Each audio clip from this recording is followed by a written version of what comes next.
قال الله تبارك وتعالى في القرآن المجيد والفرقان الحميد: أعوذ بالله من الشيطان الرجيم. بسم الله الرحمن الرحيم. قل إن كنتم تحبون الله فاتبعوني يحببكم الله ويغفر لكم ذنوبكم والله غفور رحيم. وقال عز وجل في مقام آخر: قل أطيعوا الله والرسول فإن تولوا فإن الله لا يحب الكافرين. ہر قسم کی حمد و ثنا، تعریف و توصیف، کبریائی اور بڑائی اللہ وحدہ لا شریک کے لیے ریگزیبہ ہے، جو تمام جہانوں کا پالنے والا، مشکل کشا، حاجت روا، بگڑیاں بنانے والا، ہر قسم کی مشکلات حل کرنے والا، مصائب میں مدد کرنے والا ایک اللہ رب العالمین کی ذات اقدس ہے۔ لا تعداد ان گنت درود و سلام ہو امام الہدی، امام البشر، خاتم الانبیاء جناب محمد الرسول اللہ صلی اللہ علیہ وسلم کی ذات اقدس پر، جن کی محنت اور مشقت سے اللہ رب العالمین نے ہم تک یہ دین حنیف پہنچایا، اور آپ علیہ الصلاۃ والسلام کو اللہ رب العالمین نے ایسی عظیم الشان جماعت سے نوازا جو آپ علیہ الصلاۃ والسلام کے فرامین پر، اللہ کے نبی صلی اللہ علیہ وسلم کے حکم پر اپنی جانوں کے نذرانے پیش کرنے والے تھے، اور وہ آپ علیہ الصلاۃ والسلام سے بے حد محبت کرتے، اور اس محبت کے نتیجے میں اللہ رب العالمین نے ان کو جنت کے سرٹیفکیٹ جاری کر دیے، اور مسلمانوں کے لیے ان کے ایمان کو معیار قرار دے دیا۔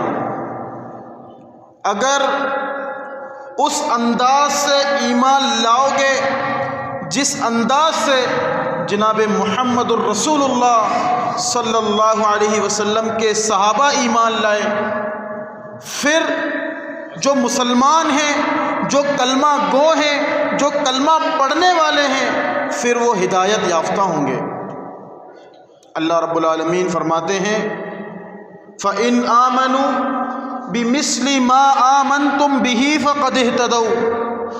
اگر تم اس طرح ایمان لاؤ گے جس طرح محمد الرسول اللہ صلی اللہ علیہ وسلم کے صحابہ ایمان لائے، فَقَدِ اهْتَدَوْا، پھر تم ہدایت یافتہ ہو۔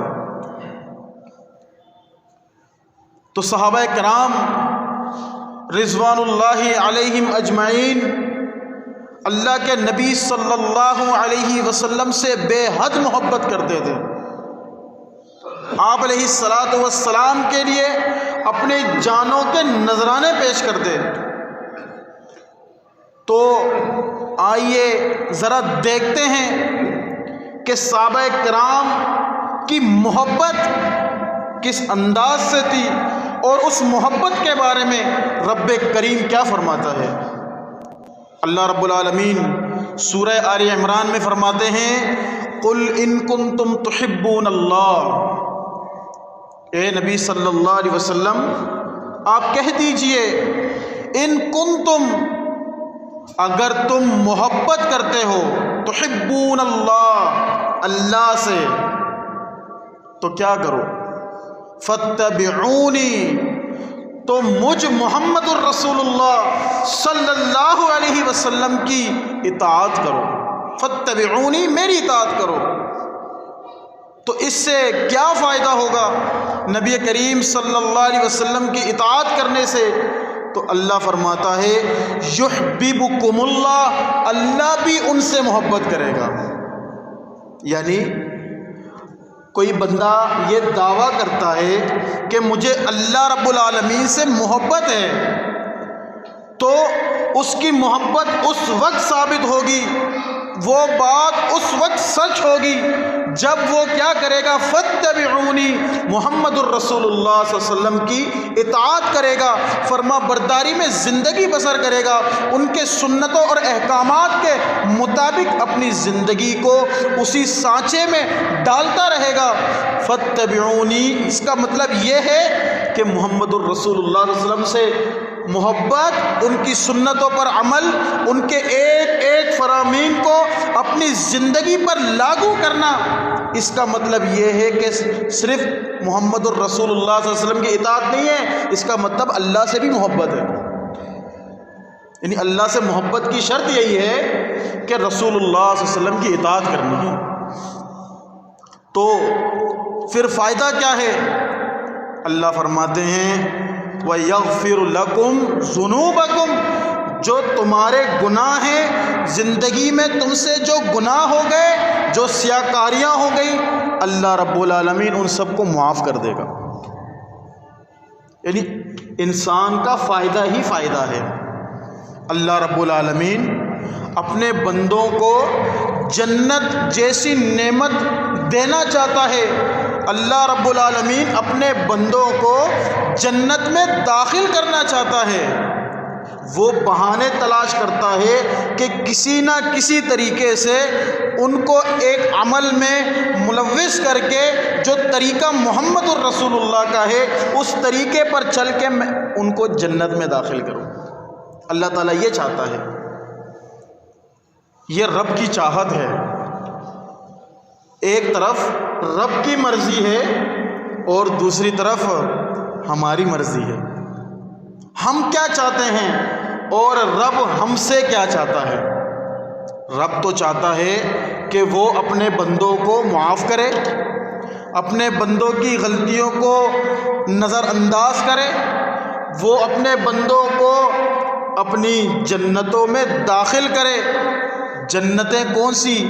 جنات تجری من تحتها الانہار خالدین فیہا ابدا۔ جنتیں تو وہ ہیں جس کے نیچے سے نہریں بہتی ہیں۔ اللہ تعالیٰ اپنے محبوب بندوں کو، برگزیدہ بندوں کو، اس کے عبادت کرنے والوں کو، آپ علیہ الصلاۃ والسلام کے فرامین پر چلنے والوں کو اس جنت میں داخل کرے گا۔ پھر آگے کیا فرماتے ہیں؟ خالدین فیہا ابدا، اس میں وہ ہمیشہ رہیں گے۔ جنت میں موت نہیں آنی۔ یہ جو دنیا ہے اللہ رب العالمین نے دنیا میں بھیجا ہی اسی لیے ہے کہ تم عمل کرو، اللہ کو راضی کرو، جو تم سے گناہ ہو گئے اپنے رب کے بارگاہ میں اپنے آنسوؤں کو گراؤ اور اپنی غلطیوں کو معاف کروا کے اللہ کی جنتوں میں داخل ہو جاؤ۔ لیکن اللہ رب العالمین چاہتے تو یہ ہیں کہ وہ ہمیں جنت میں داخل کرے، ہمارے گناہوں کو معاف کرے۔ ہم کیا چاہتے ہیں؟ ذرا ہم اپنی زندگی پر ایک نظر دوڑائیں۔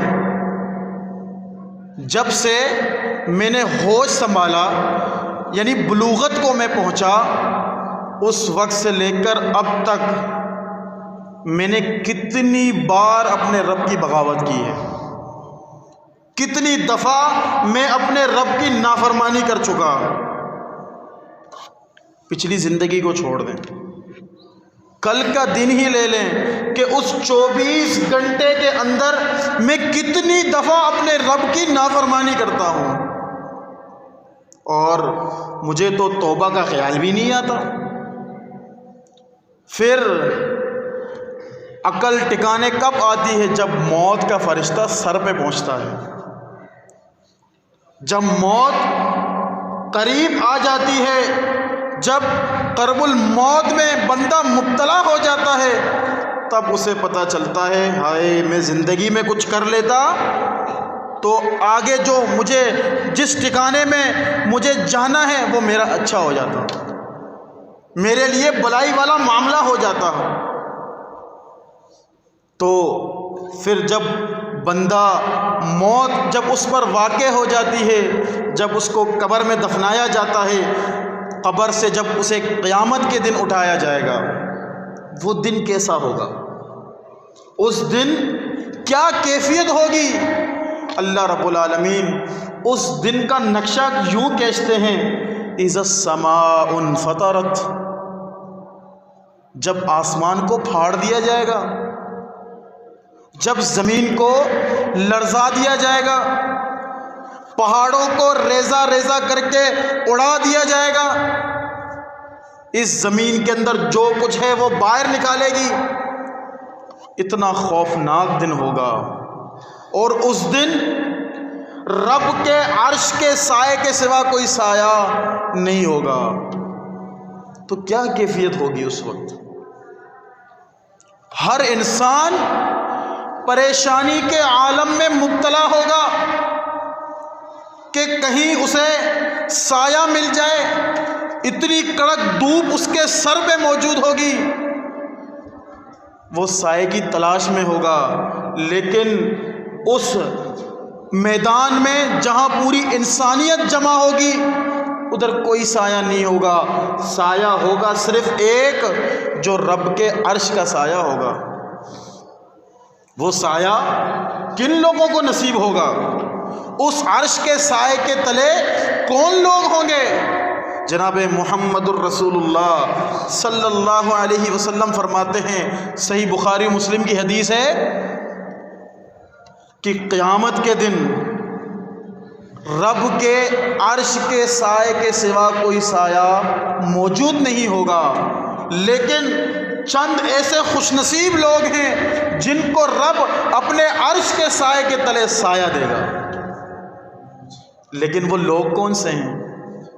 وہ لوگ وہی ہیں جن کی زندگی آپ علیہ السلام کے حکم کے مطابق، اللہ رب العالمین کے حکم کے مطابق، اللہ کے جو حکم احکامات ہیں جو نبی کریم صلی اللہ علیہ وسلم کے ذریعے ہم تک پہنچے، وہ احکامات ہیں، ان کے مطابق زندگی بسر کرنے سے پھر قیامت کے دن اس عرش کا سایہ نصیب ہوگا۔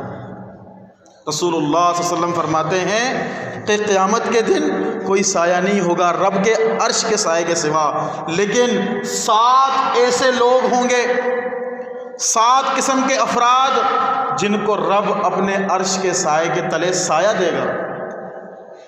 سب سے پہلے کون ہیں؟ رسول اللہ صلی اللہ علیہ وسلم نے فرمایا، انصاف کرنے والا بادشاہ، یعنی جو سربراہ ہو، کسی جگہ کا بڑا ہو، اس کی ذمہ داری ہو، اس کے نیچے رعایا موجود ہو، لوگ موجود ہوں، وہ ان کے ساتھ انصاف کرتا ہو،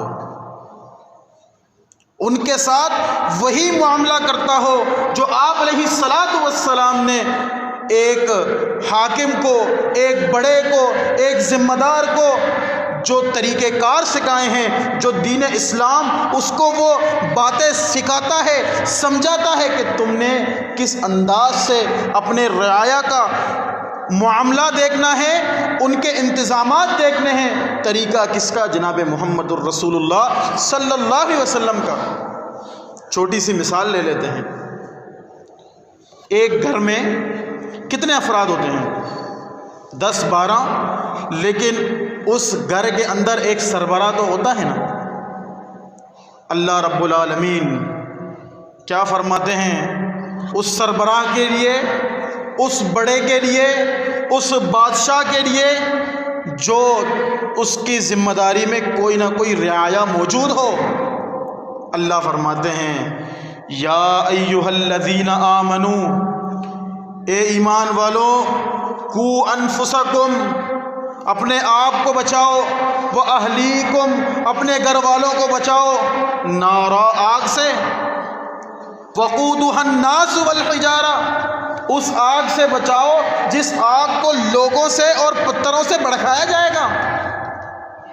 یہ حکم کس کے لیے؟ بڑے کے لیے، سردار کے لیے، بادشاہ کے لیے، جو لوگ اس کی رعایا میں موجود ہیں، ان کو بچانا، ان کی تربیت کرنا، دین کے معاملات ان کو سمجھانا، دین کے مطابق ان کی تربیت کرنا، دین کے مطابق ہر چیز ان کے حساب سے چلانا، یہ رب کا حکم ہے۔ رسول اللہ صلی اللہ علیہ وسلم فرماتے ہیں کلکم راع وکلکم مسئول عن رعیتہ، تم میں سے ہر کوئی اپنی رعایا کا ذمہ دار ہے۔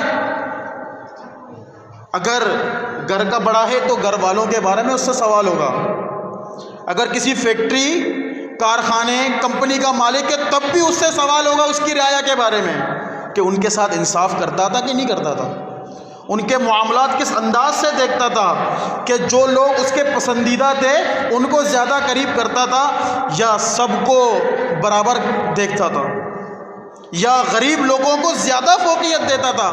یہ رب کا حکم ہے۔ دین اسلام انصاف کا درس دیتا ہے، دین اسلام عدل کا درس دیتا ہے۔ یہ وہ بادشاہ ہے جو عدل کرنے والا ہوگا، اللہ رب العالمین قیامت کے دن اس کو عرش کا سایہ عطا کرے گا۔ اب ہم خود دیکھ لیں، اگر ہم گھر کے بڑے ہیں تو اپنے گھر کے معاملات دیکھ لیں، اگر ہم کسی ادارے کے بڑے ہیں تو ہم اس ادارے کے معاملات کو دیکھ لیں، اگر اللہ نے مجھے کہیں اور کی ذمہ داری دی ہے تو اس کے معاملات دیکھ لیں، کہیں وہ معاملات عدل سے ہٹ کر نہ ہو جائیں، کہیں ہم سے نافرمانی، اللہ رب العالمین کی نافرمانی نہ ہو جائے، کہیں ہم سے ناانصافی نہ ہو جائے۔ اگر یہ معاملات ہو گئے تو رب کا عرش، جو سایہ رب کے عرش کا ہوگا، وہ قیامت کے دن نہیں ملنا۔ دوسرا شخص کون ہے؟ وہ نوجوان جس کی جوانی اللہ رب العالمین کی عبادت میں گزرتی ہو۔ آج ہم اپنے آپ کو دیکھ لیں، معاشرے کے نوجوانوں کو دیکھ لیں، اپنی اولادوں کو دیکھ لیں، کیا ہماری اولاد جو جوان ہو چکی ہے، جو بلوغت کو پہنچ چکی ہے، کیا ان کی جوانی اللہ رب العالمین کی عبادت میں مصروف و مشغول ہے؟ اگر مجھے اللہ نے جوانی جیسی نعمت سے نوازا ہے، کیا میری جوانی اللہ کی عبادت میں مشغول و مصروف ہے؟ ہم اپنا معاشرہ دیکھ لیں، ہمارے معاشرے میں سب سے زیادہ جن کے اندر بگاڑ، اخلاقی برائیاں اور ساری کی ساری برائیاں موجود ہیں معاشرے کے اندر، سب سے اوپر کون لوگ ہیں؟ نوجوان۔ دیکھ لیں آج کی نوجوان نسل کو، بربادی کے دہانے پر موجود ہیں، نشے میں غرق ہیں، دوسری برائیوں میں مبتلا ہیں، اخلاقی برائیوں میں مبتلا ہیں، والدین کی نافرمانی میں مبتلا ہیں، اپنے سے بڑوں کی عزت نہیں کرتے، اور ہر قسم کی برائیوں میں دیکھیں گے تو نوجوان کو دیکھیں گے۔ یہ غلطی کس کی ہے؟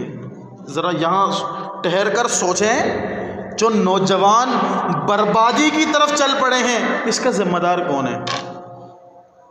رب کا قرآن کہتا ہے انما اموالکم و اولادکم فتنہ۔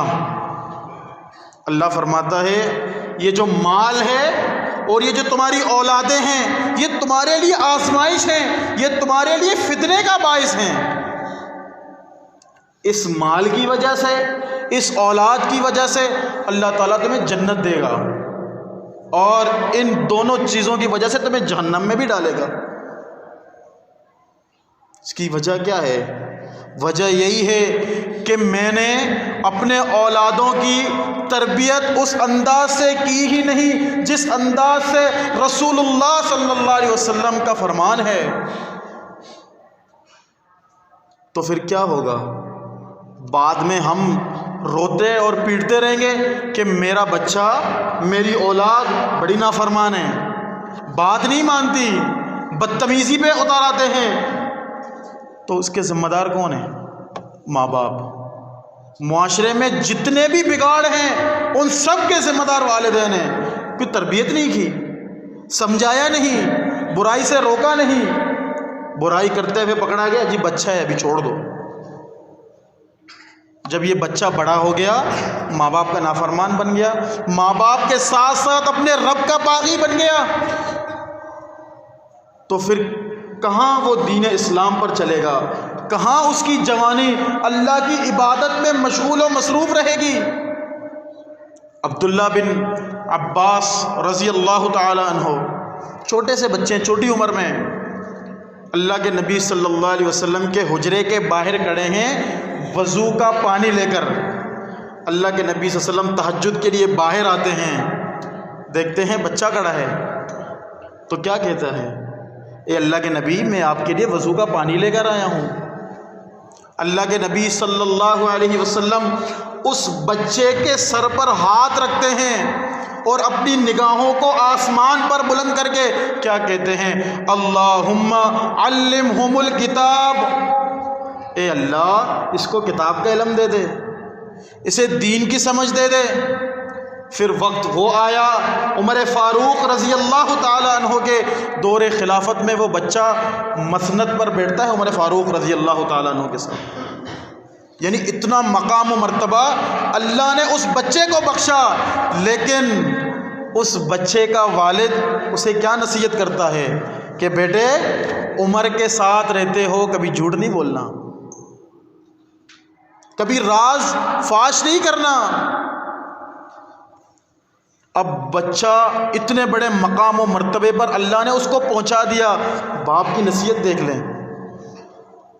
اور اس جگہ ہم اپنے آپ کو رکھ کر دیکھیں کہ میں اپنے بچے کی تربیت کیسے کرتا ہوں. جب بچہ ماں باپ کا فرما بردار ہوگا، اللہ رب العالمین کے احکامات کے مطابق زندگی بسر کرنے والا ہوگا، اور اس کی جوانی اللہ کے دین کے لیے استعمال ہوگی، اس کی جوانی اللہ رب العالمین کی عبادات میں مشغول و مصروف رہے گی، تو یہی نوجوان کل قیامت کے دن اپنے رب کے عرش کے سائے کے نیچے ہوگا. جب اولاد نیک ہوگی تو اس سے یہ بات پتہ چلتی ہے کہ اس کے ماں باپ بھی بڑے نیک ہوں گے. اور ہم اپنے بچے کو کہیں بیٹا جھوٹ نہیں بولنا، برے کام نہیں کرنے، لڑائی جھگڑا نہیں کرنا، گالی گلوچ نہیں کرنا، بچے کے سامنے ہم گالی دیتے ہیں، بچے کے سامنے جھوٹ بولتے ہیں، تو اس کے سب سے بڑے ذمہ دار ہم خود ہیں. جب نوجوان برباد ہو رہے ہیں، ذمہ دار والدین ہیں.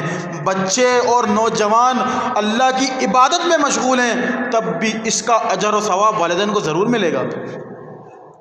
اللہ کے نبی نے فرمایا تھا نا کہ جب بندہ مر جاتا ہے اس کے اعمال منقطع ہو جاتے ہیں، لیکن 3 قسم کے اعمال جاری رہتے ہیں. ان میں سے ایک کیا ہے؟ ولد صالح، نیک اولاد. تو اسی لیے وہ نوجوان جس کو رب عرش کا سایہ عطا کرے گا، جس کی زندگی اللہ کی عبادت میں مشغول و مصروف رہے، اور وہ شخص جس کو عرش کا سایہ نصیب ہوگا جس کا دل ہر وقت مسجد میں لگا رہے. کون فرما رہے ہیں؟ امام کائنات، امام الانبیاء، امام الرسل، امام السید الاولین والآخرین. ان کی وحی والی سچی زبان سے یہ ارشاد ہے کہ وہ شخص عرش کے سائے کے نیچے ہوگا جس کا دل مسجد میں لگا رہے. میرا دل کہاں لگتا ہے؟ میرے شوق کیا ہیں؟ میں کن چیزوں کو زیادہ فوقیت دیتا ہوں؟ میں کن چیزوں کو زیادہ پسند کرتا ہوں؟ اگر دنیا میں کسی سے ہمارا تعلق ہو اور آہستہ آہستہ ہم اس سے دور ہوتے چلے جائیں، ایک عرصہ گزر جائے، وہ بندہ آپ کو بھول جائے گا، آپ کو یاد بھی نہیں رکھے گا، اسے یاد بھی نہیں آئے گا کہ کبھی اس بندے کا مجھ سے کوئی تعلق تھا. تو اسی طرح جب بندہ اپنے رب سے اپنے تعلق کو توڑ دیتا ہے، اپنے رب سے دور ہو جاتا ہے تو رب اسے ایسے ہی چھوڑ دیتا ہے۔ رب کے ساتھ تعلق مضبوط کرنے کے جو سب سے بہترین جگہیں ہیں وہ کون سی ہیں؟ وہ مساجد ہیں۔ جب میرا دل مسجد میں لگا رہے گا، مسجد میں کرنے کے کام کیا ہیں؟ اللہ کی عبادت۔ وَأَنَّ الْمَسَاجِدَ لِلَّهِ فَلَا تَدْعُوا مَعَ اللَّهِ أَحَدًا، یہ جو مسجدیں ہیں اس میں اللہ کو پکارا کرو، یہ اللہ کو یاد کرنے کی جگہیں ہیں۔ جب بندہ مسجد میں آتا ہے، قرآن کی تلاوت کرتا ہے، اور قرآن کی تلاوت سے کتنی نیکیاں ملتی ہیں؟ 30 نیکیاں۔ رسول اللہ صلی اللہ علیہ وسلم فرماتے ہیں کہ میں یہ نہیں کہتا کہ الف لام میم ایک حرف ہے، بلکہ الف الگ ہے، لام الگ ہے، میم الگ ہے، یعنی الف لام میم پڑھنے سے اللہ رب العالمین 30 نیکیاں عطا کرتے ہیں۔ یعنی یہ مسجد میں آنے کے فائدے ہیں۔ مسجد میں بندہ آتا ہے، وضو کرتا ہے۔ عثمان بن عفان رضی اللہ تعالی عنہ لوگوں کو وضو کر کے دکھا رہے ہیں، صحیح مسلم کی حدیث ہے، اور کیا فرماتے ہیں کہ رسول اللہ صلی اللہ علیہ وسلم نے فرمایا کہ جس شخص نے مجھ محمد الرسول اللہ صلی اللہ علیہ وسلم جیسا وضو کیا، پھر اس کے بعد 2 رکعت نماز ادا کی، یعنی وضو کرنے کے بعد کسی سے کوئی لغو بات نہیں کی، حتیٰ کہ اپنے آپ سے بھی کوئی بات نہیں کی، پھر اس کے بعد 2 رکعت نماز ادا کی، انتہائی خشوع خضوع کے ساتھ اپنے دھیان کو رب کے ساتھ لگا کر، اپنے تعلقات کو دنیا سے کاٹ کر صرف اور صرف اس کا دل اپنے رب کے ساتھ لگا ہوا ہو، اس طرح 2 رکعت نماز ادا کرتا ہے تو رسول اللہ صلی اللہ علیہ وسلم خوشخبری دیتے ہیں غفر لہ ما تقدم من ذنبہ، اللہ تعالیٰ اس کے گناہوں کو معاف کر دیتا ہے۔ یہ کب ہوں گے؟ جب ہم مسجد آئیں گے، جب میرا دل مسجد کے ساتھ لگے گا، میرا دل کہیں اور کے بجائے، لغو حرکات کے بجائے، کہیں اور جگہوں کے بجائے اللہ رب العالمین کے گھر میں، اللہ رب العالمین کی مساجد میں جب میرا دل لگا رہے گا تو اللہ رب العالمین قیامت کے دن عرش کا سایہ عطا کرے گا۔ اب ہم خود سوچیں، ہم خود غور کریں، فکر کریں، تدبر کریں، یہ وقت ہے، انسان کے پاس اس وقت تک وقت موجود ہے جب تک اس کی سانس یہاں اٹک نہ جائے۔ اللہ رب العالمین مہلت دیتے ہیں، اسی لیے میں نے شروع میں آپ سے کہا کہ ایک رب کی چاہت ہے اور ایک میری چاہت ہے۔ رب کیا چاہتا ہے اور میں کیا چاہتا ہوں، ہم اپنی چاہت کو رب کی چاہت کے مطابق کر دیں، پھر وہی ہوگا جو ہم چاہیں گے، کیونکہ میری چاہت رب کی چاہت ہوگی، اور وہ شخص عرش کے سائے کے نیچے ہوگا جو ایک دوسرے سے محبت کرتے ہیں۔ ایسے اشخاص، ایسے شخص جو ایک دوسرے سے اللہ کے لیے محبت کرتے ہیں، کوئی دنیا کا مفاد نہیں ہے، کوئی اور لالچ نہیں ہے، کوئی دن دولت کا لالچ، کاروبار کا لالچ، کسی اور چیز کی لالچ نہیں ہے، خالصتاً اللہ کے لیے ایک دوسرے سے محبت کرتے ہیں۔ قیامت کے دن رب اسے اپنے عرش کے سائے کے نیچے سایہ دے گا۔ ہماری محبتیں ایک دوسرے سے کس کے لیے ہیں؟ مال و دولت کے لیے، کاروبار کے لیے، دنیا کے مفادات کے لیے؟ ہمارے تعلقات تو اس لیے ہیں۔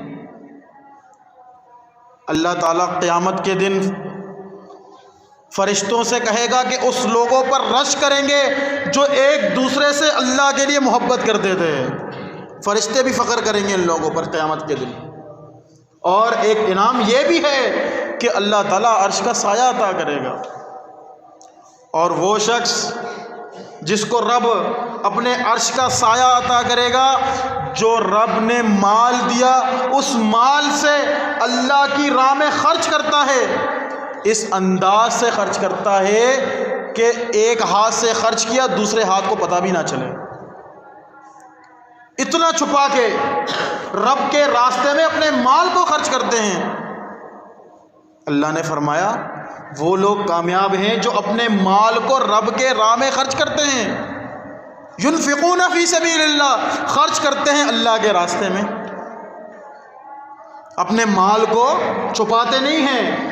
انہیں یہ ڈر نہیں ہوتا کہ میں اپنے مال کو خرچ کروں گا میرا مال کم ہو جائے گا، انہیں تو صرف اس بات پر یقین ہوتا ہے کہ امام کائنات جناب محمد الرسول اللہ صلی اللہ علیہ وسلم فرماتے ہیں ما نقصت صدقۃ من مال، صدقہ کرنے سے تمہارا مال کم نہیں ہوتا، بلکہ اللہ رب العالمین اس صدقے کی وجہ سے، اس مال کو خرچ کرنے کی وجہ سے تم پر سے مصیبتوں کو ہٹا دیتا ہے، تمہاری تکالیف کو دور کر دیتا ہے اور تمہارے مال کو زیادہ کر دیتا ہے۔ انسان حریص ہوتا ہے۔ رسول اللہ صلی اللہ علیہ وسلم نے فرمایا کہ اگر کسی شخص کو احد پہاڑ کے برابر سونا دے دیا جائے تو کیا کہے گا؟ ایک اور ہونا چاہیے۔ انسان کی حرص کبھی ختم نہیں ہوگی، اسی لیے جو مال اللہ نے دیا اس مال کو اللہ کے لیے خرچ کریں گے، اللہ تعالیٰ قیامت کے دن اپنے عرش کا سایہ نصیب کرے گا۔ اور وہ شخص جس کو عرش کا سایہ نصیب ہوگا، کوئی عورت، خوبصورت عورت اس کو برائی کے لیے دعوت دے، بدکاری کے لیے دعوت دے، وہ کیا کہے کہ مجھے اپنے رب سے ڈر لگتا ہے، مجھے میرے دل میں رب کا خوف موجود ہے۔ اللہ رب العالمین قرآن میں فرماتا ہے لا تقربوا الزنا، زنا کے قریب نہ جاؤ، فحاشی کے قریب نہ جاؤ، برائی سے دور ہو جاؤ۔ اگر موقع مل بھی جائے کیا کہیں گے؟ اخاف اللہ، اللہ سے ڈر لگتا ہے مجھے، تیرے ساتھ میں یہ حرکت نہیں کر سکتا۔ اس حرکت کو کرنے کی وجہ سے رب کیا کرے گا؟ دنیا میں بھی دکھا دے گا۔ اگر میں یا ہم میں سے کوئی اور کسی کے ساتھ بدکاری کر لے، یہ قرض ہے، بدکاری کر لے تو اللہ رب العالمین نے اسے بھی ماں، بیٹی اور بیویوں سے نوازا ہے، یہ قرض ہے۔ اگر اللہ کے ڈر اور خوف کی وجہ سے اس برائی کو چھوڑ دیتا ہے، دور ہو جاتا ہے، تو اللہ رب العالمین قیامت کے دن عرش کا سایہ عطا کرے۔ اور وہ شخص جو اکیلے میں، تنہائی میں بیٹھ کر اپنے رب کو یاد کرتا ہے اور اپنے رب کے ڈر اور خوف کی وجہ سے تنہائی کے اندر اس کے آنسو نکلتے ہیں، اللہ رب العالمین اسے عرش کا سایہ عطا کرے گا۔ ہم اپنی تنہائیاں دیکھ لیں اور اپنے ظاہری معاملات دیکھ لیں، لوگوں کے سامنے ہم کچھ اور ہیں اور تنہائی میں کچھ اور ہیں۔ یہ بڑا ہی خطرناک معاملہ ہے۔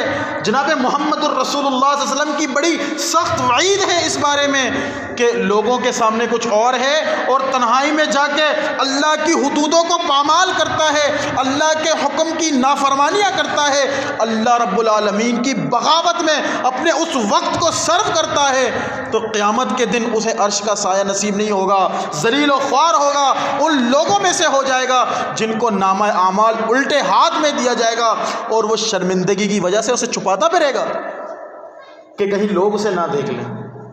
اسی لیے دنیا میں بھی ہمیں یہ بات پسند نہیں ہے کہ میں کوئی گناہ والا کام کر رہا ہوں اور لوگ مجھے دیکھ لیں، یہ بات مجھے پسند نہیں ہے۔ اسی لیے رسول اللہ صلی اللہ علیہ وسلم نے فرمایا الاسم